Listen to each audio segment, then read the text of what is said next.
All right. So we're about to get into our next We are. episode. Now, I'm a little nervous about this one, to be honest. We're going to say trigger warning. Why are we Right? so nervous though? We shouldn't be nervous about I this. know. Well, there's a lot going on out in It's a these lot, it's a industry streets. It is a Now, lot. we've all been very shocked and dismayed by some of the recent information that has come to light about this particular artist. So we're not going to major on the information itself, but what we're going to do is we're going to look at these song lyrics. Now, we believe that song lyrics say a lot about people's minds and the state of society. That's why we're doing this podcast. We believe that lyrics are actually important. And all the times we boogie to a beat, we don't really listen to what people are actually saying. We don't know. And in this particular song, from what we've assessed, there are some things being said that maybe back in 2001, if we had looked into it, might have shed some light. Look at you just swinging in your chair. I'm nervous. It's the nerves. I'm just seeing you go, 2001. It's the nerves.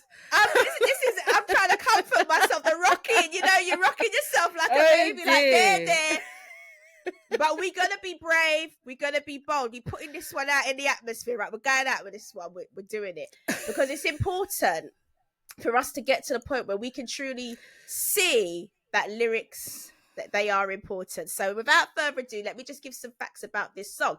So this song was released in November 2001. So this is the early noughties. The song was produced by Megahertz and actually was written by a number of writers. So oftentimes in the 2000s and even now, because when we think about hip hop, this is a hip hop song. When we think about hip hop and we think about writers of hip hop, we think about people who write their own lyrics and the whole freestyle. But actually, they don't all. Yeah. And oftentimes, the songs are written by other people. So this song was written by Bristol, Black Rob, Drayton Goss, and Megahertz. Right. So Does he the produced song need that many and writers? Also wrote it. Well, apparently so. I mean, this song was actually, there were many people on the track. So the track itself is by this artist, but there were also other artists on the track as well. It's got some interesting lyrics. And so I'm just going to go into it. I think it peaked at about 33 on the Billboard charts. It wasn't the most successful song, but funnily, it wasn't commercially as successful, but funnily, it has somewhat of an enduring legacy for this particular artist. And interestingly, the title of the song is actually the title of the entertainment company of this particular artist as well. So the song we're talking about is Bad Boy for Life by none other than Diddy. At this time, he was going by P. Diddy. Is he still P. Diddy now? I think he is P. Diddy. He's gone back to being P. Diddy. He's just Diddy. Because... Oh, he's just Diddy. Because he had some changes. So he's been P. Diddy. He's been... When we met him, he was Puff Daddy. He's been P. Diddy. He's been Puff. He's been Love. He was Love. Yes, Brother Love. Yes. Brother Love. And now he's come back to Diddy. So we're just going to go through these lyrics for this song. Now, this song, if you listen to the song in itself, it is very typical of the hip-hop era. We're the best.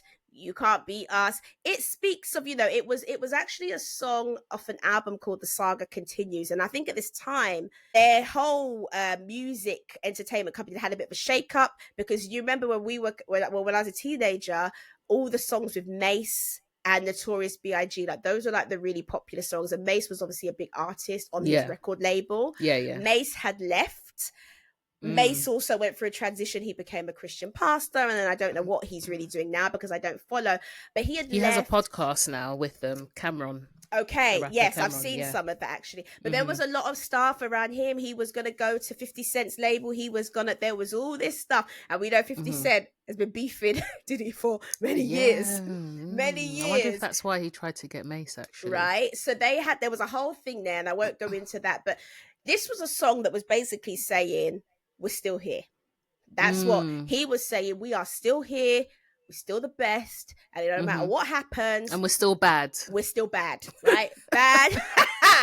Bad boy for life, right? So let's get into these lyrics, right? That's commitment, isn't it? Very. Say for life, like considering we don't know what tomorrow holds, to say I'm committing to being bad for life. But he says this, so we're just going to go through it. So he says, and even the first line, and again, we're not going to go into the allegations. Well, maybe we might need to, just for those who don't know. But I think if you don't know, you ain't even watching this podcast. Let me just put it that way, because if you don't know, you're not listening to it, because it's everywhere. It's been on CNN News. This is big news, so everybody even Piers Morgan is covering it and bringing Jaguar rights. Listen, now we can get into some of this stuff, right? But he basically says, I'm the definition of, so this is the first verse, and this is the verse that's Diddy himself, not written by him, written by ghostwriters, but he's still saying this. He says, I'm the definition of half man. No, stop. Half. What we're not gonna do. I'm the definition of we've got to look. We got to say this how he's saying it. Wow, you're really committing to reading these lyrics out. Exactly. And I've not even got to this first line, but he says, I'm the definition of half man, half drugs. Oh, really? That's what he says. How are you going to say you're half man, half drugs? Half man, half drugs. Now, here's the thing. What could that mean? Now, we could say he's saying he's half man, half drugs, like he's so addictive as a personality that he's half drugs, or he's the type of person that he impacts you without you even knowing. You see, so we could take it as that metaphor.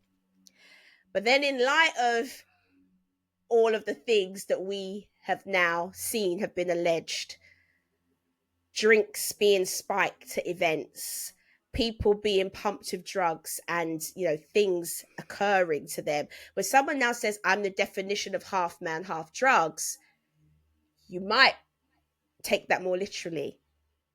I mean, when I hear that, I think of one of two things. Yeah. Either you sell drugs or you take a lot of drugs. Like, I don't really see any other route. Do you know what I mean? Funnily enough, at the time, if you listen to it, though, you wouldn't think of anything besides he's just trying to say he's addictive, Or I didn't even know that was the first line. That's the very first line in the song. Because it's quite random, isn't it? Very, very random. But it's the very first line. He says, I'm the definition of half man, half drugs.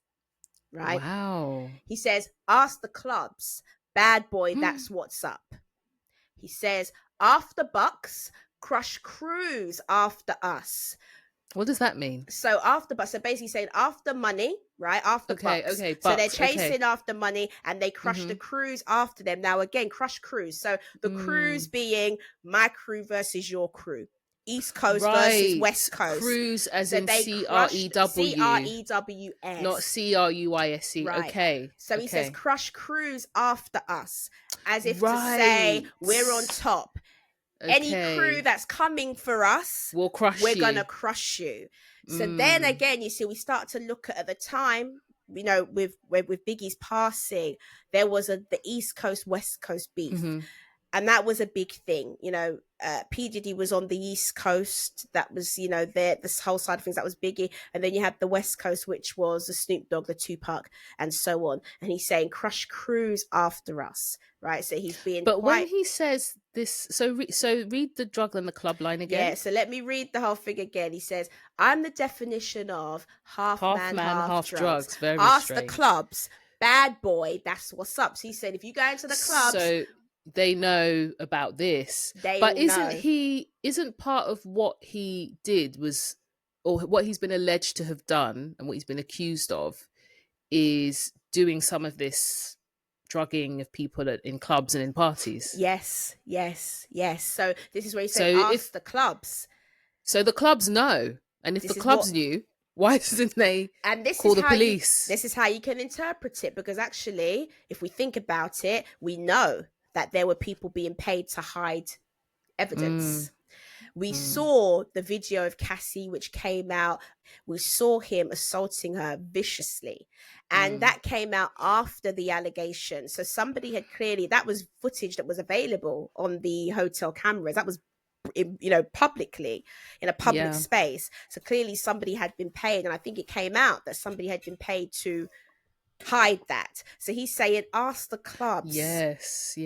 If you want to really know, ask them. Bad boy, that's what's up. The clubs know that we're the top dogs. This is what we're running. This is what we're doing. It then says after bucks, so after money, Crush Crew's after us. He says, no games. We ain't laughing much. Nothing but big things, right? Then he says, check the hit list. How we twist ish. Now, you could say, oh, that's a clever rhyme, because he says, check the hit list. Like, we've made many hits. In the songs? As in the songs. So you could say, check the hit list. We make banger after banger after banger after banger.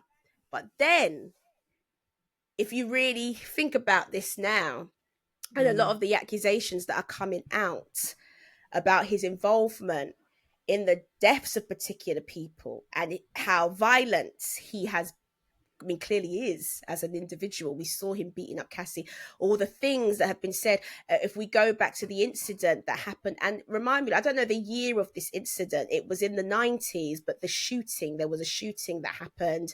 J-Lo was involved, and it was to do with Shine the rapper, who is now a politician of all things. Of Belize, of Belize, but to do with Shine the rapper, and Shine was accused of shooting in this club.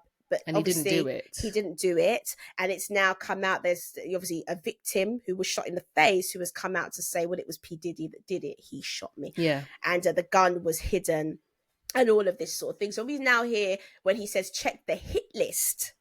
It takes on a much more chilling different meaning, right? What's the bit that comes after again, after he says hit list? Check the hit list, how we twist.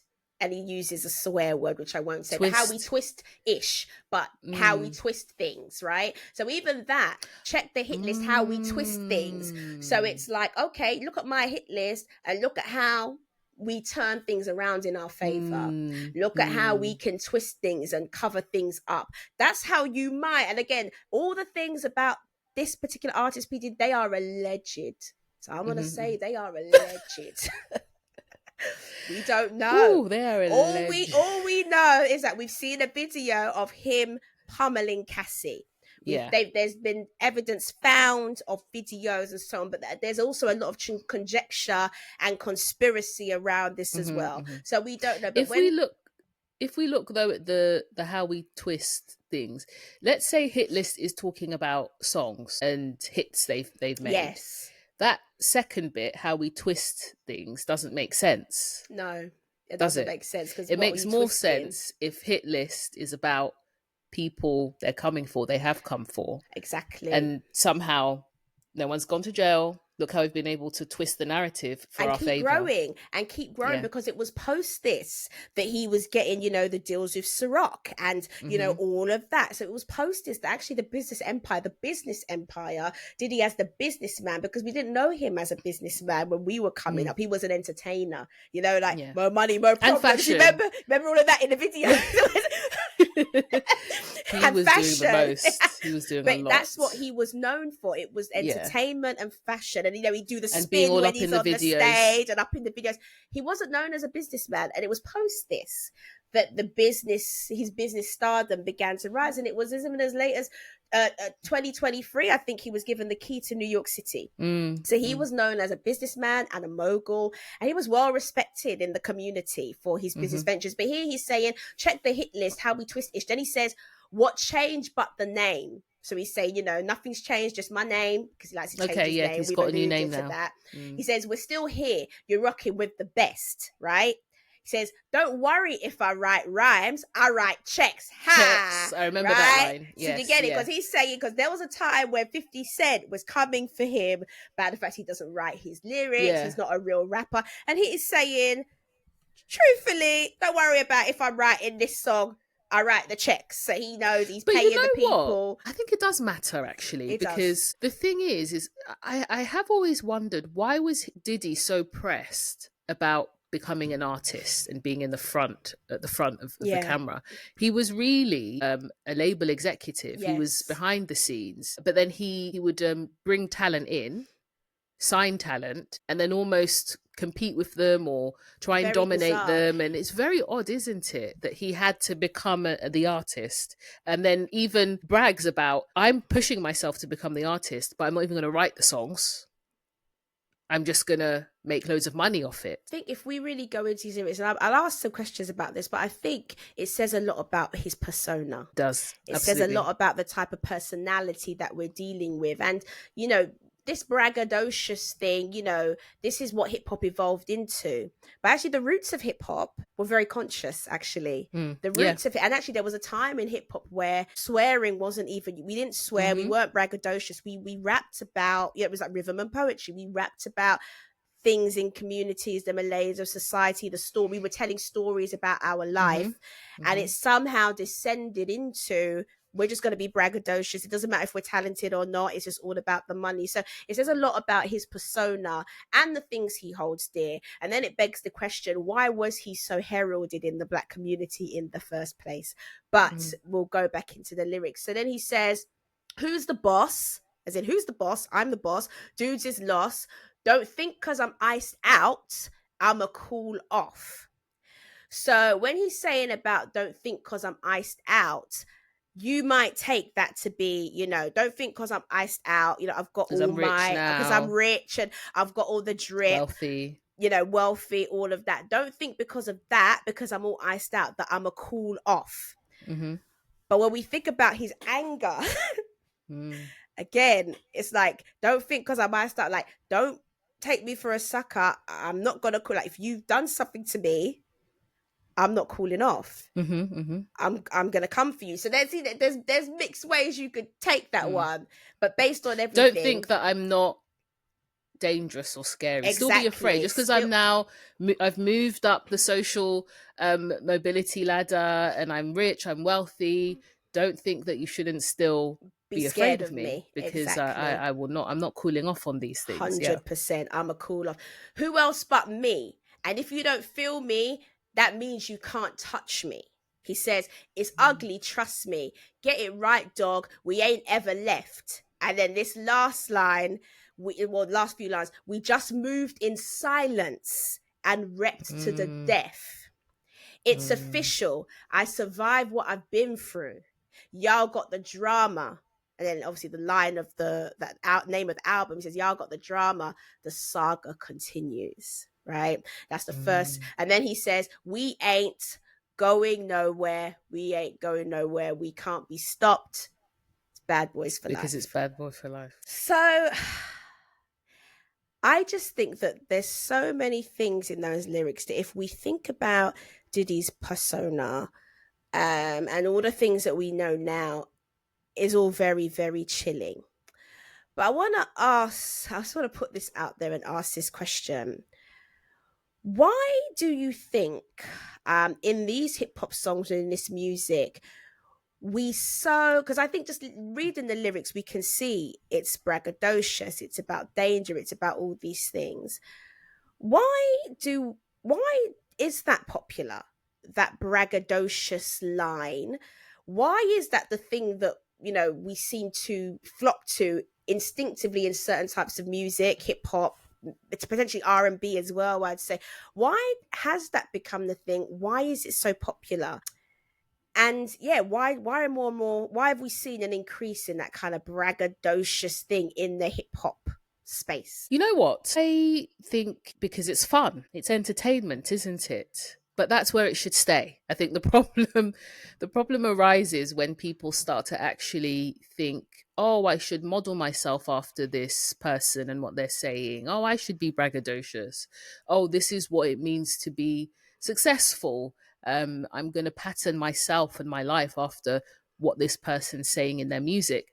That's when I think it becomes a problem. I don't think there's anything wrong with it, as long as we recognize it's entertainment. We're just having some fun. You know, this is the kind of stuff that if you're with friends or you're driving around with friends in a car, you put that song on, you can be silly, you can, you know, have fun, you can have a laugh and have a giggle, and that's all good, but it should stay there. And it doesn't. That's the problem. And on top of that, now we wonder, is it even entertainment for these artists, or is this actually who they are as well? And I think you've hit on something that I really want to go into. It's when life begins to imitate the arts. Mm-hmm. So it's this question. It's an interesting one about the things that we've seen P. Diddy become. Mm-hmm. And like I say, we only have seen the video with Cassie, and all the rest is for the courts to decide. But the things that we've seen him become, the violence, so the things around, we've seen alleged things around racketeering, the dominance, the controlling personality. And we did discuss some of this in our Twister episodes. If you haven't seen it, do go back and listen. But all of these types of things, do you think, Louise, that with an artist like P. Diddy, was he always the way he is now? And is the song alluding, or is it a case of, as a man thinketh in his heart, so is he? Has he become this because he's pushing out these braggadocious lyrics? And then when we say it's innocent fun, can it ever really be innocent fun to ingest and surround ourselves with this type of music all the time? So I'm going to put that out there as a train of thought. You know what? I'm going to answer this in two parts. Yeah. I'm going to answer it based on what my immediate view is, and then what I think after actually considering some things. Now, my immediate view is Diddy was always a problem. He was always problematic. Yes. Because just based on the stuff I've heard and learned and the documentaries or whatever, he was exhibiting problematic behavior before he even became a superstar. So I think that we've mentioned this before, that fame and money just make you more of who you are as opposed to changing who you are. However, it could be a bit of both, actually. I think that what we surround ourselves with and what we consume influences us. Yes. So if you're already problematic, you become famous and you keep aligning yourself or associating yourself with gang culture or materialism, all these values that make you write a song like Bad Boys for Life, you're naturally going to only become more like that, more and more like that. And actually, the reason that I thought maybe it was a bit of a self-fulfilling prophecy and maybe Diddy didn't start out like this, even though he did, I think when I think of artists like Drake, who when he first started was not at all affiliated with this kind of thing. You know, I think I've said in previous podcast episodes that he was basically writing rap love songs. Yeah. He is allegedly, associated with some gang stuff. Oh, wow. Okay? Who knew? Little Drake. And allegedly, according to some sources, implicated or has something to do with the murder of Triple X, and, you know, carries himself like he's about that life, you know, and like he will come for you. But he didn't start that way. He didn't start that way. But just because I think it comes back to, he may not have been engaging in that type of activity because he started off really as a child actor and he wasn't associated so much with that life. But if he had the character traits or the beliefs that would make one vulnerable to eventually living that life, then it may be a natural evolution into it. So I think it does come back to, do I think that these songs end up making you like that? No, I think you started off with some sort of trait or belief that made you susceptible to it. Yes. Made you drawn to it. And then you start writing about it. And then you naturally become it, for sure. Yeah, definitely. And I think Drake is one of the best examples of that. Yeah. You know, I think another good example is Kanye West. Because actually, when Kanye West came out with the College Dropout album, his lyrics, there was some braggadocious lyrics, but he was, you know, put himself out there. And again, sometimes the way people put themselves out there to start is just to break in because they want to appear to be different. So he appeared to be different because he was just with the backpack. He was just the guy with the backpack, College Dropout, very simple. And over time, we've seen Kanye, I think he now goes by the name Ye. We've seen him evolve and become... And then, really, as another question, do you think Kanye's, is he that braggadocious now? I don't... You know, he's silent now, isn't he? I mean, he's quite quiet now. We don't hear much about him. All the stuff, I only heard recently from Candice what was going on with him. She was telling Piers Morgan, you know, that she went to see him. I mean, that combo I struggle with, Candice and Ye, because then I start to wonder, well, Candice, what do you really believe and think? It's a bit, I don't know, I'm challenged by that relationship again, you know, each to their own, different. But even her relationship with Andrew Tate as well, though, you know, she will ride for Andrew Tate and fight for him. And I'm just like, but it contradicts some of the other things you say. You believe in. Yeah. Anyway, that's a side point. That's a side point. But yeah, Kanye, so is he braggadocious now? Not so much. I mean, now I'm seeing a lot of things from his daughter talking about how he's a good dad and she loves spending time with him. I've seen a few things of that. So he may have calmed down. He may no longer be on that wave, but there was a period where he was on that wave. He was definitely on that wave of, I'm that guy. Everyone look at me. Got my trophy woman on the arm. We've talked about that. That's true. Yeah. So with this then, and this is the question, because obviously we're going through these lyrics and we're seeing all these things that are so problematic if you just take them literally. Do you think, based on this, and there's loads of other things, like we've read her book, Brittany, our beloved Brittany, we read her book about how she was a prisoner, right? She was a prisoner, she was locked up. And actually she had quite a few songs, interestingly, that did talk about that. She's lucky, she's a star, but she cries with a lonely heart. I'm not a girl, I'm not yet a woman. Like, she had all these songs. I'm a slave for you. I'm a slave for you. She had all these songs that were about entertainment, but they were about being trapped. A lot of her music was about being trapped and being... So with that in mind, I think that based on this, and especially given all the things that have come out about P. Diddy, because people really did herald P. Diddy as a beacon, especially in the Black community.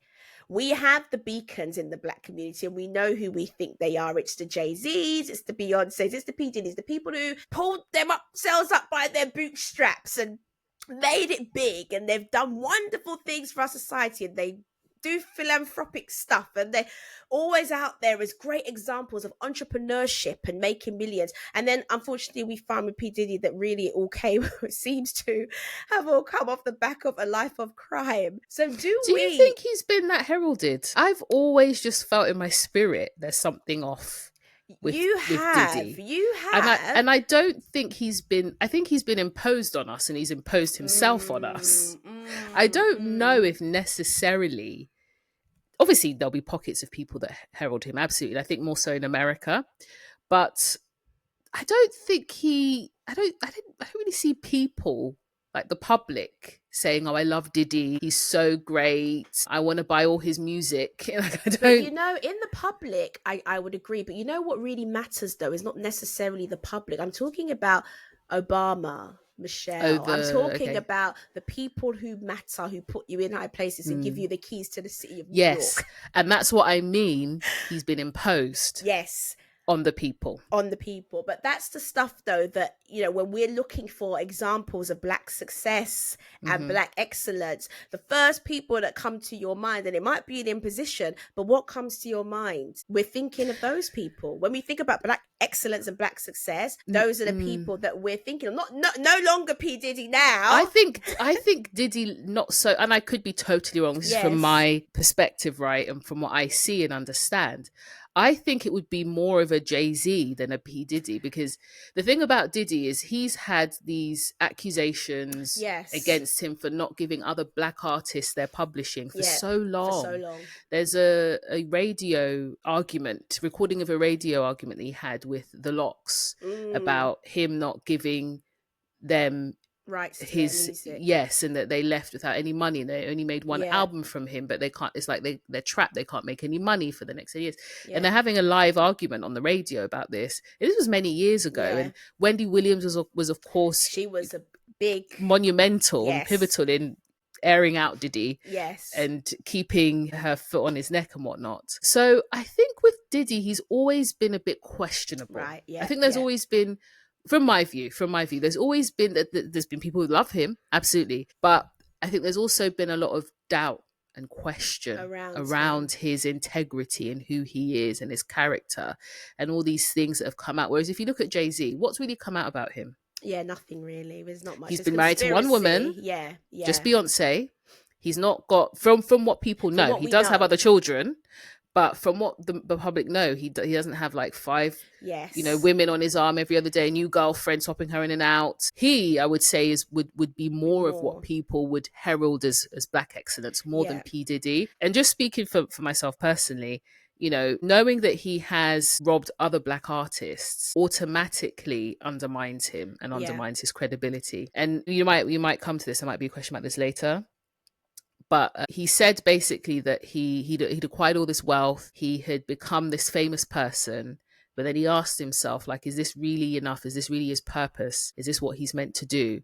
And he said that God told him, he prayed about it, and God told him that his purpose is to save the black race. I mean, how much more delusional is this? Who was this? Sorry, who said this? Is Jay-Z? He did. Or is this, Diddy. This is Diddy saying this about himself. You know how earlier in the song he said one of the lyrics of him, we spoke about him wanting to be this artist and pushing himself to be the artist, but yet admitting he doesn't write any of the lyrics. He just wants to write checks, so he wants to be rich. This also reveals delusion. It does. There was an interview where he mentioned something along this lines, and I think it was with Martin Bashir, and he said, that sounds like Bashir said, and he was never the most diplomatic of interviewers anyway, but he said that sounds like megalomania. Yeah.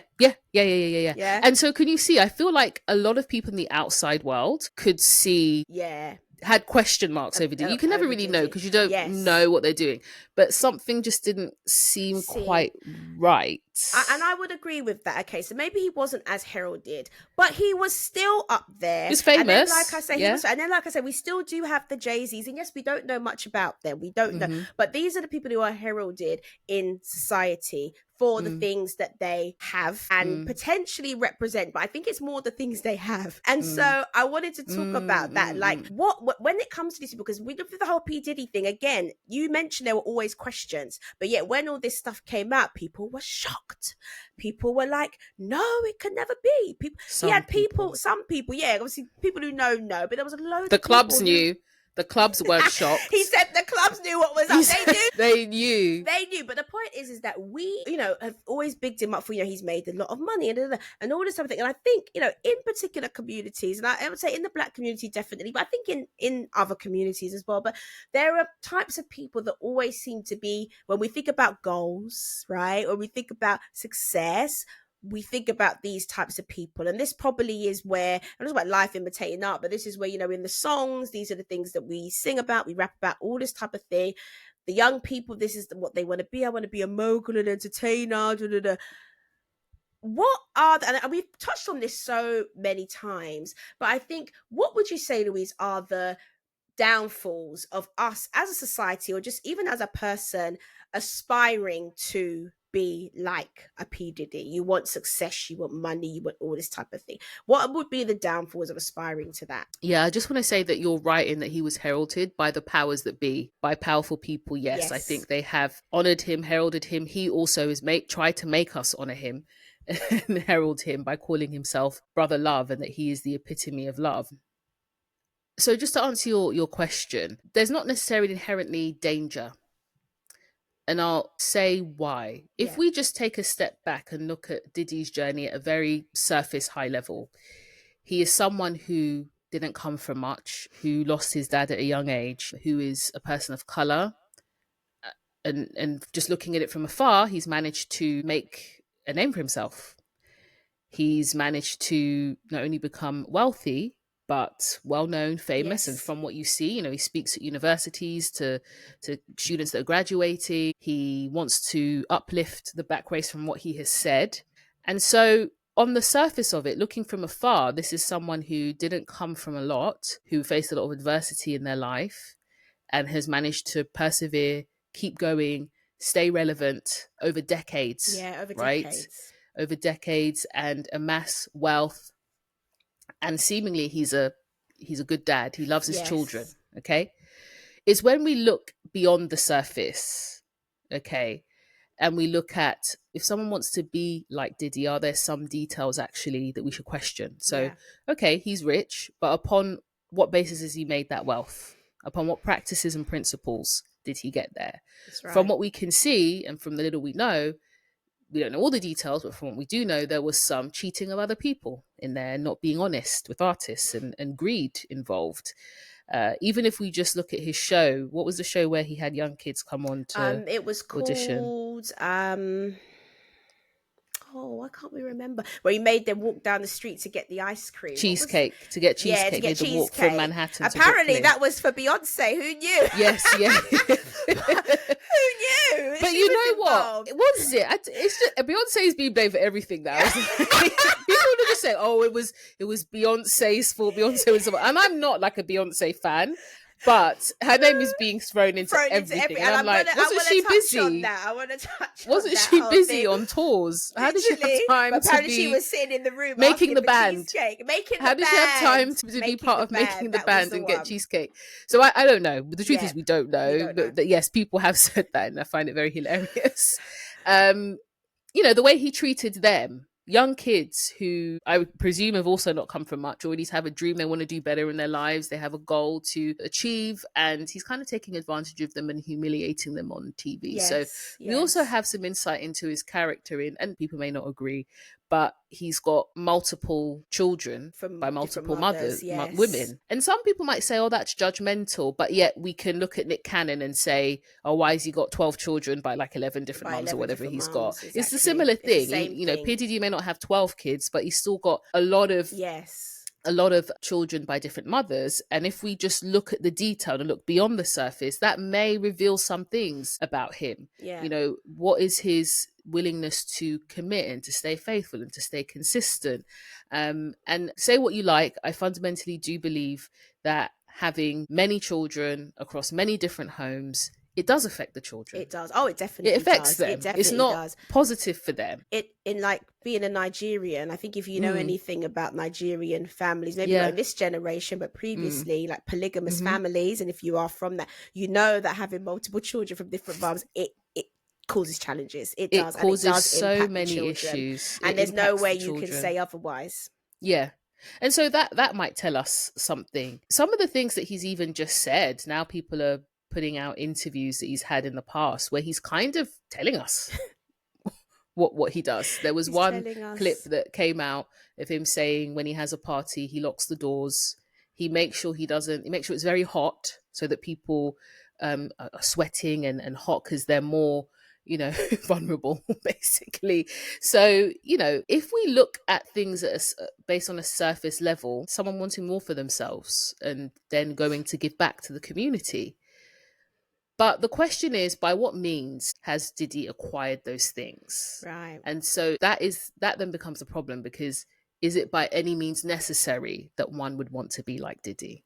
And that's the thing. And I think you touched on something that's so important there. What are the means? And ultimately, what that says for me and this whole P. Diddy thing is that we need to start to pay closer attention to how people are really making their money. It's not enough that someone's just risen up. And I mean, I would use Jay-Z as an example. Now, our beloved friend Jaguar Wright, if you have watched Piers Morgan's show, you would have seen Jaguar Wright. She is a singer-songwriter, has worked closely with some of these artists, she says, and has a lot to say, right? She's got a lot to say. She's a particular character. And it does make you think that we do need to start to look more at the means. Like, okay, this person's risen up, they made a lot of money, but how?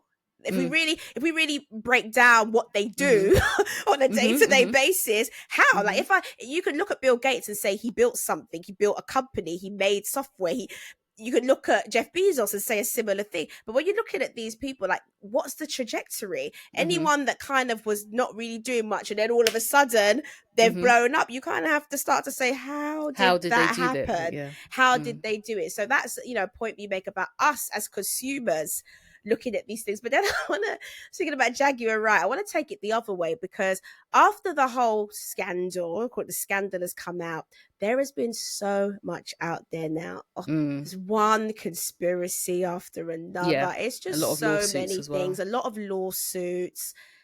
And again, we want to take these lawsuits and we want to say, well, this says a lot about this person. There's no smoke without fire. And it is true to a degree. But, how can we, and I think this is the thing about us just as consumers, because we're consuming all this information, how can we keep ourselves from building conclusions off of the back of all of the information that's going on. Like, what would you say are some of the things that we should do as consumers to stop ourselves basically falling for everything? Let me just put it that way. There are so many conspiracy theories. There are so many things out there. What are the things that we should just be looking at and considering? Like, if I was to consider for myself, if I was going to listen to P. Diddy's music again, or anybody in his camp, people in his camp, I was going to still listen to this music, or still, because when you're listening to the music, you are supporting the person. I believe where you put your money is basically where your heart is.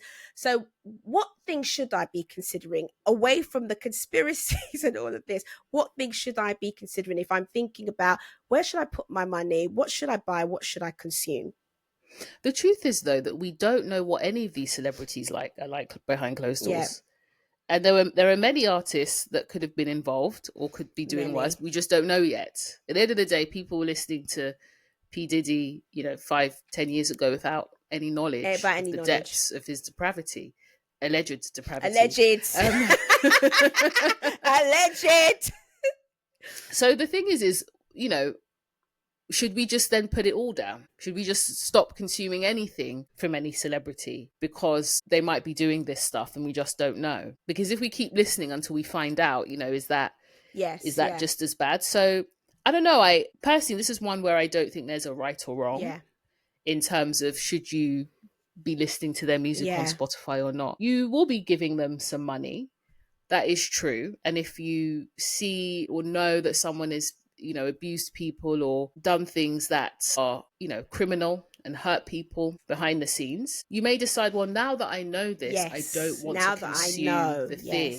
However, we don't know what most people are like behind closed doors. Even if someone's just got a favorite artist, and when I say artist, I mean a painter, favorite painter, this person could be doing all sorts and you won't know. You probably will never find out because they're not P. Diddy and it's not going to make front and center stage like that. I think when these things happen, it's less about are we going to listen to P. Diddy's album or not, because that's not what's going to change the world. I think it's more about looking at ourselves. Should we outrightly condemn those behaviors? Without question. Yes. And that's why I say if someone wants to keep listening, if someone wants to stop listening to it, I understand.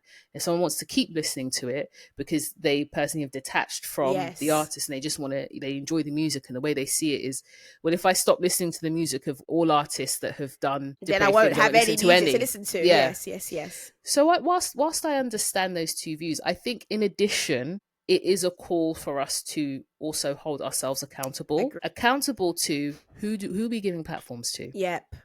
And some of the questions you've been asking, what are we valuing in these celebrities and these people the most? Because they can't become famous and wealthy if we're not consuming from them. They can't. If everyone stopped, I don't know, I'm just saying, if everyone stopped buying from Amazon tomorrow, it was like, we're not going to use Amazon because we don't like their labor practices.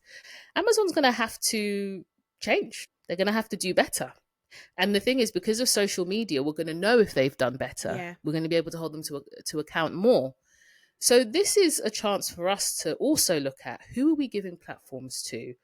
What are we seeing as worthwhile characteristics, behaviors and traits in people? And do we just stop when they're wealthy? Is that all we look at? Basically, they're wealthy. That means they're great.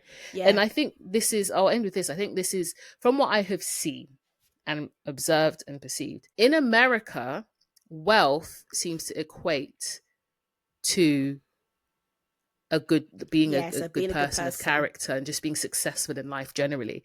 Like if you're rich, people stop there. Now, if you're rich and you have children and a family, it's like you are the standard that everyone is striving to, and no one looks beneath that.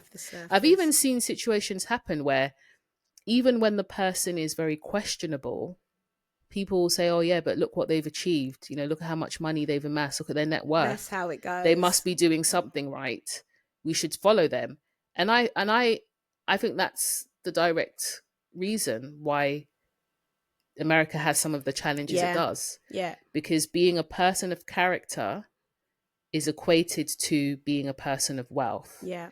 And even if you have displayed signs of criminality or bad character, that's often overlooked because you're wealthy. And that's because of the American dream, though, isn't it? I think it's the whole American dream. You come and you make it big. You've had to strive. You've had to work hard. So those are the things that are heralded.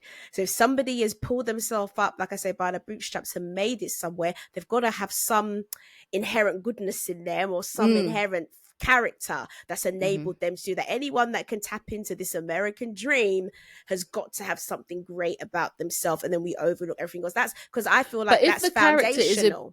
Is abusing other people. That's the thing. But like you said, we don't know this until we know it. But then I say we don't know it till we know it, but we do, because there are people in those spaces who do know it and who do see it. And like you say, we'll turn the blind eye to it because this guy is making a lot of money. So what I think we're saying really is that as consumers, and this is as people who are ingesting this information and because we're building these brands, we're building the brands from what we wear to what we listen to. We are building the brands. Absolutely. So we have to be the ones. And I think your point is so key. We have to, when these things happen, and I said, what are the things that we should be thinking about when we're going to consume this music? We have to think about who we are and what are the things that we want to put our stamp on and our name on and put our value to, because we're giving our money over, we're giving value to something, and we have to decide if that's worth it. And I do think that now with the this next generation, our beloved Gen Z generation, I do think they are a bit more in tune to that. They don't want to be associated with brands that don't reflect their values. I think it is important that we assess our own values. But if we go back to his song, he says, I'm the definition of half man, half drugs. And then he says, ask the clubs. Bad boy, that's what's up. So there is a part that we play in that we have to make sure that we are looking at what we're consuming. But you mentioned, Louise, about feeling that someone like P. Diddy and people of that ilk are often imposed on us by the powers that be, by the Obamas, by the Michelles, by Hillary Clinton, by whomever, right? People being pushed on us. P. Diddy tells us, ask the clubs, because they know what's up. We know there are institutions, hotel chains, things like that have turned a blind eye to a lot of this behavior. So again, now what can we say about why, or do you have any thoughts on why these organizations would be turning a blind eye and these people to people who are clearly problematic? And again, as consumers, what can we do about that, or what can we say about those things? I'm just going to be blunt. I'm just going to be blunt. I'm like, how can I say this in a palatable way? I'm just going to be blunt. I think if we're honest, okay, a lot of us only look at the world in one particular lens, and that, or through one particular lens. And that lens is, what's in it for me? What can I get from this? And as far as you're getting something from a situation, 100%. You don't consider any other facet. That is 100%. You don't look at any other perspective. And no, we're not coming down on America, okay? But I'm just saying that when a whole society is built on one thing, one value really, which is wealth, and that is the predominant value, and everything else kind of is secondary. And for the average person, they don't have a choice. They have to try and get money because it's a, we have a social system in the UK that is more, helps us more. But in America, you've got to survive, right? So I'm not talking about people who are just trying to survive or just be okay and whatever. I'm talking about, those that are greedy, very greedy, overly greedy, okay? Greedy. Just very greedy. Greedy. I mentioned the Amazon delivery drivers and delivery men who were going on strike in America. The truth is, or could be global, actually, I need to check that. The truth is that during lockdown, a lot of these tech companies made so much money. Amazon made so much money. Incredible. Everyone was ordering Amazon. Literally. But they talk about trickle-down economics and how, if we support the bigger institutions, the money will trickle down to the average person. It don't trickle. It don't trickle nothing. And I can't understand why, if you've got billions, why you can't let some trickle down 100%. And give it to the average person. It's greed. It's greed. And I think that is at the heart of the answer to my view, the answer to your question, as to why powerful institutions or powerful people who all knew enable him? So Why did the hotel that saw what happened to Cassie hide the video yes. for P. Diddy? He offered the money, and that's what was in it for them. The money. And greed. What's in it for them all comes from greed. And I think when a society is based on that, and there's no sense of pride in anything else. Yeah. For instance, I went to Japan and South Korea a few months ago, and the crime there is really low. Like, people just don't really steal. People feel very comfortable leaving their laptop out there, valuable items just out. And when I asked, so how come that's the case? It came back to a value that surpasses greed. And the idea is that if you steal, it will bring shame to your family. It will bring shame to you. There is nothing good about stealing. Yeah. Even if no one knows it's you, just you won't have peace in yourself because you'll be dealing with the shame that comes from it. Whereas if we now place greed as the overriding value, you can steal. Yeah. You can steal because it's about what's in it for me, what wealth will I get, and how much money can I get from this, and that's all you really care about. Yeah. And that is why institutions, wealthy people, wealthy systems who maybe knew about P. Diddy, from the hotel with the Cassie thing to brands that endorsed him to powerful politicians that endorsed him, that's why they didn't say anything. That's why they didn't challenge him, because there was clearly something Diddy was giving them that helped them meet their financial goals, or something Diddy was protecting them from. Which still circles back round to greed, because if, let's say you're a wealthy politician, if Diddy's got a tape on you and he could air that tape, your wealth is now going to be compromised. 100%. Your position, your power is going to be compromised. 100%. So it all comes back rounds to that. Yeah. And I think just generally, let me take my foot off the gas around America. I don't know if this, I just think generally as society, we've got to have more that means to us than just being wealthy. We've got to have, there's got to be more to life 100%. Than greed. There's got to I'm be not more. Coming against wanting to provide for your family, wanting to be financially secure and financially stable. But from the time you're a Jeff Bezos and you're a billionaire, or you're any billionaire, 100%. And you can't give all your employees 100% bonus, literally, or a 50% bonus at the end of the year, knowing that's probably really all they want. They're not trying to take your crown as the billionaire CEO or whatever. They just want to be able to have a nice life. From the time you have to create such a divide between yourself and the average person, what else is there really to you? What are you really driven by then? Exactly. I find it hard to believe that you're driven by much else, that they're driven by much else than just greed and wealth. I can't see what else would drive them. And as a society, if we continue to uphold that and affirm that, we're not gonna get anywhere. Yeah. We ourselves need to be driven by more, and we need to challenge others, companies, brands, whatever, to be driven by more than that too. Yeah, no, listen, you got all the clicks from me. You said so much there, and I think that's the key thing. It's about our value system. What do we value? What do we hold dear? And it's about finding our identity in things other than stuff that is just self-gratifying, right?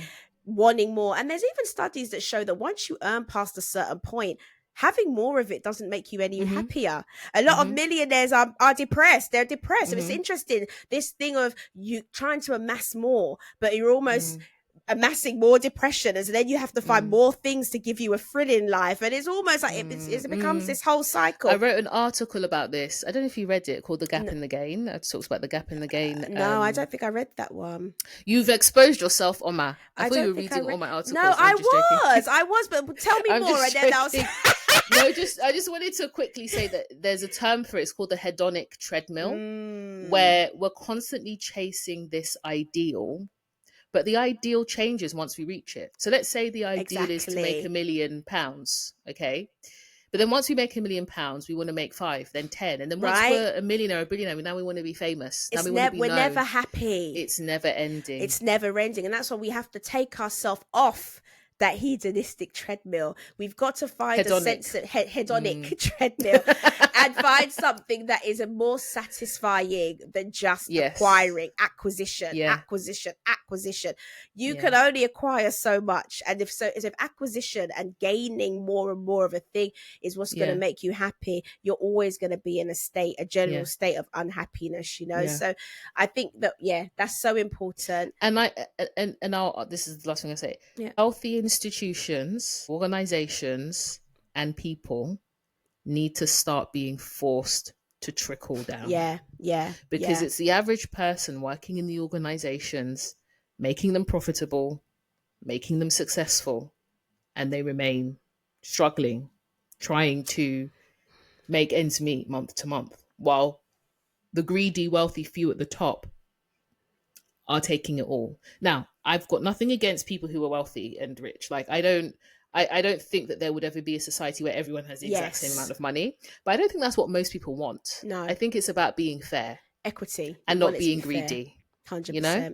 100%. No, 100% agree. So with that, I think we can end. But what are some key takeaways? What have you taken away, Louise, from this conversation that we've had? Well, I noticed you stopped rocking, so you're less nervous. I'm less nervous. We kind of got it out there, and actually it wasn't that bad in the end.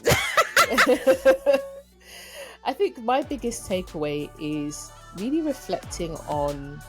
going back to reflect on values and what we really stand for. And it has to be more than just trying to get the next.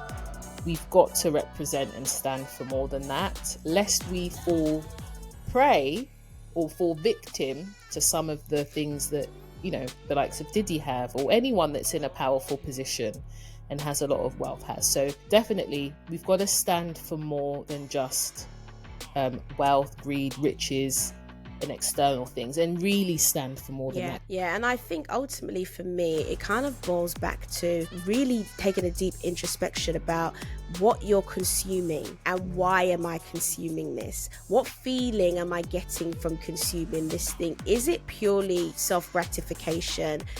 Am I doing this for some reason because I think it's going to help me to get something or gain something? And really stopping to just reflect on the things that we actually hold dear. We can work on changing our value system and work on desiring the right things. Many people have done it. You know, there are people in the world who have amassed a lot of wealth, and at the end of their lives they give it a large proportion of it away. So we can shift those value systems, and I think ultimately if we could begin to shift our value systems a bit more, the likes of the Diddys and people like that, they might not be able to reach the heights that 100%. They do in our societies. So that's where I'll leave it. So good chat, and I will see you next time. Bye everyone. Bye. Bye.